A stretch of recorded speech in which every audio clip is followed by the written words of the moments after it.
Turashimye ko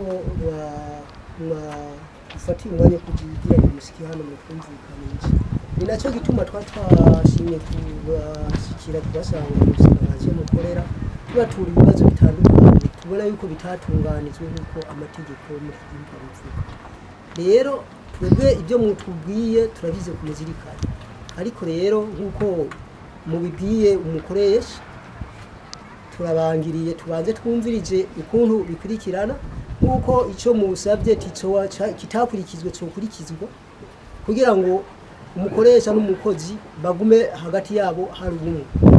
Ariko icyo tuguma dusaba ni cya kindi ko tutatunganirizwe twarinda tubitura bandanye mudufata mu mugongo mukidutunganije kuko ni mwebwe mubisinzwe muturindiriza turarindira, ariko mukidukorere kuko n'ahandi akazi akavuga ko akazi biragora kugira ngo dusubire kugira ngo dukorane rimwe na rimwe usanga tudakorana mu bugwaneja umukora yiduka ibintu nk'ibyo. Ahakuru nuko mu butunganiza uko amategeko bivuga umuntu akoze amezi 3 baba bamaze kubona yuko akora ibikorwa byo bamusikirije nuko abikora mu muco nuko tubikora mu muco.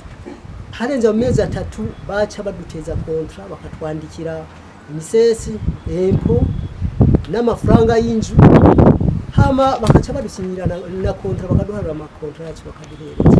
Babona hariyo byinshi bizokurikizwa mu mategeko igihe muzoramuka musibishije ku rutonde turacabarindiriye mwebwe twabituye kuko niduca tubabwira ngo muzodukoreye twe twabatuye umubabaro dufishe hama hasigaye ni igikorwa cyanyu tugire Kristo.